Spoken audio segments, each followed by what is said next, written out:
تو اپنے حلال رشتوں کو بچا کے انہوں نے غلط چیزوں کو اوپر جو ہے اصرار کرنا شروع کر دیا. تو اسی لیے نبی صلی اللہ علیہ وسلم نے فرمایا کہ اسلام میں رہبانیت نہیں ہے. تو انہوں نے کہا کہ میں شادی بھی کرتا ہوں، میں کھاتا پیتا بھی ہوں، میں روزہ بھی رکھتا ہوں، نہیں بھی رکھتا ہوں، ٹھیک ہے نا، میں جاگتا بھی ہوں، نہیں بھی جاگتا ہوں. تو نبی صلی اللہ علیہ وسلم نے فرمایا کہ جو میرا طریقہ کرے گا وہ میرے ساتھ ہوگا، اور جو اس کے علاوہ چاہے گا وہ پہ ہمارا دین نہیں ہے. تو جو ہمیں نبی اور اللہ کے نبی دیتے ہیں، ہمیں بس وہی طریقہ اختیار کرنا چاہیے. اس کے علاوہ دین میں جتنی بھی چیزیں آ گئی ہیں وہ سب جو ہے وہ ایکسٹرا ہیں، بدعت ہیں. بالکل اللہ تعالیٰ نے یہی بات فرمائی ہے. پھر اس کی پابندی کرنے کا جو حق تھا اسے ادا نہ کیا. ان میں سے جو لوگ ایمان لائے ہوئے تھے ان کا اجر ہم نے ان کو عطا کیا، مگر ان میں سے اکثر لوگ فاسق ہیں. اے لوگوں جو ایمان لائے ہو، اللہ سے ڈرو، اس کے رسول محمد صلی اللہ علیہ وسلم پر ایمان لاؤ. اللہ تمہیں اپنی رحمت کا دوہرا حصہ عطا فرمائے گا، اور تمہیں وہ نور بخشے گا جس کی روشنی میں تم چلو گے. ٹھیک ہے نا، اپنی رحمت کا دوہرا حصہ، یعنی کہ ایمان لانا، اس پہ ثابت کرنے کے ساتھ چلنا جو ہے اللہ تعالیٰ فرماتا ہے کہ اور یہ بیسیکلی ان لوگوں کی بھی بات ہو رہی ہے جو عیسائی تھے یا یہودی تھے. ان کے لیے ہے کہ ان کے لیے دوہرا اجر ہے کہ وہ اپنے شریعت پہ بھی قائم رہتے ہوئے نبی صلی اللہ علیہ وسلم کو اور نبی صلی اللہ علیہ وسلم کی شریعت کو یا کتاب کو جو مانتے ہیں ان کے لیے دوہرا اجر ہے. اور تمہیں وہ نور بخشے گا جس کی روشنی میں تم چلو گے، اور تمہارے قصور معاف کر دے گا. اللہ یہاں پہ جو نور فرما رہے ہیں وہ ہدایت کا نور ہے. تو اللہ تعالیٰ پھر وہ ہدایت بخشے گا جس میں چلنا انسان کے لیے آسان ہو جائے گا. کیونکہ بعض دفعہ انسان کو جب ہدایت نہیں مل رہی ہوتی نا تو اس کے لیے چلنا بڑا مشکل ہو جاتا ہے. کہ وہ بعض دفعہ جو گرتے پڑتے چل رہا ہوتا ہے دین کے اوپر، کہ کبھی سن لیا، کبھی تو سیدھے راستے پہ چل رہا ہے، کبھی ڈگمگا جاتا ہے، کبھی سیدھے راستے پہ چل رہا ہے، کبھی ڈگمگا جا رہا ہے. لیکن جب اس کو جو نور مہیا ہو جاتا ہے نا، اللہ کی جو صحیح گائیڈنس مہیا ہو جاتی ہے، تو پھر وہ بھٹکتا نہیں ہے. پھر وہ اسموتھلی چلتا ہے، اس کے دل پہ سکینت ہوتی ہے کہ نہیں اب مجھے ادھر ادھر نہیں دیکھنا، مجھے سیدھے سیدھے چلنا ہے. تو اس کو صاف شاہراہ نظر آ جاتی ہے. اور تمہارے قصور معاف کر دے. اللہ بڑا معاف کرنے والا ہے اور مہربان ہے. تم کو یہ روش اختیار کرنی چاہیے تاکہ اہل کتاب کو معلوم ہو جائے کہ اللہ کے فضل پر ان کا کوئی اجارہ نہیں، اور یہ کہ اللہ کا فضل اس کے اپنے ہی ہاتھ پہ، یعنی کہ یہاں پہ اہل کتاب کو بتایا جا رہا ہے کہ تمہارے ہاتھ میں چیزیں نہیں ہیں. فضل دینا، نبی تمہاری شریعت کو اللہ تعالیٰ نے ختم کر دیا. اب اللہ نے جو دی ہے شریعت نبی صلی اللہ علیہ وسلم کو، یہ اللہ کا فضل ہے. وہ کسی انسان کے ہاتھ میں نہیں ہے کہ اللہ کہ وہ میں یہ جو ہے نبوت میں رکھوں یا میرے لیے نبوت ہے. یہ اللہ کا کام ہے. تو اللہ کے فضل پہ ان کا کوئی اجارہ نہیں، اور یہ کہ اللہ کا فضل اس کے اپنے ہی ہاتھ میں ہے. جسے چاہتا عطا فرماتا ہے، اور وہ بڑے فضل فرمانے والا ہے. یہ اللہ کا فضل ہے جو اپنے بندوں میں سے جس کو چاہے عطا کر دے، اپنے مومن بندوں میں سے جس کو چاہے عطا کر دے. تو یہ ہدایت بھی اللہ کا فضل ہے. تو ہمیں اس معاملے پہ، یہ قرآن اللہ کا فضل ہے جو اس نے ہمیں دیا ہے. مسلمان اس نے ہمیں بنایا، یہ اللہ کا فضل ہے. ہماری اولاد کو مسلمان بنایا، یہ اس کا فضل ہے. تو اس کے لیے ہمیں اللہ تعالیٰ کا بہت شکر ادا کرنا چاہیے. اللہ تعالیٰ قرآن میں خود کہتا ہے کہ خوشیاں مناؤ اس چیز پر جو اللہ تعالیٰ نے تمہارے پر اتاری ہے. تو قرآن کے لیے اللہ کہتا ہے خوشیاں مناؤ.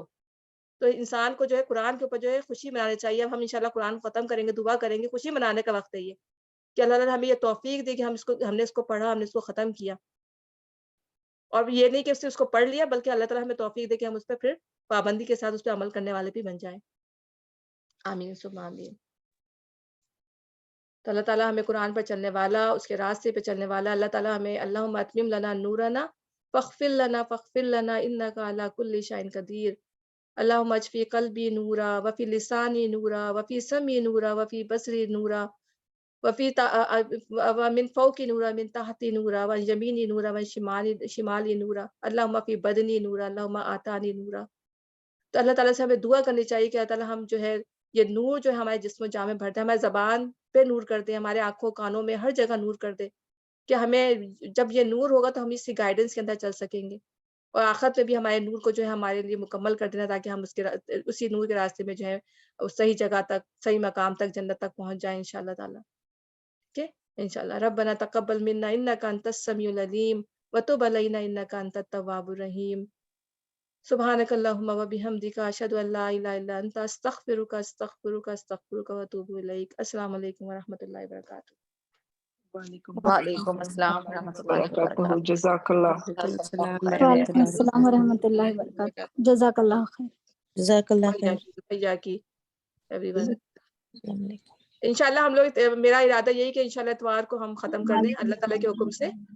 اتوار کو مطلب رفلی میں آپ کو بتا رہی ہوں، اتوار کے لیے کو ہم 12 سے 2 پہ انشاءاللہ تعالیٰ اس کو کوشش کریں گے کہ ہم دعا بھی رکھ لیں اور اس کو مطلب جتنا تھوڑا سا رہ جائے گا اس کو ختم بھی کر لیں انشاءاللہ تعالیٰ.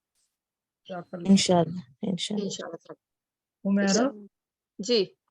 حمیرہ نیکسٹ ٹائم اگر آپ اسٹارٹ کریں یہ دورہ قرآن، سو آپ شعبان میں اسٹارٹ کریں تو پھر ہم رمضان سے پہلے فنش کر دیں, دیٹس ناٹ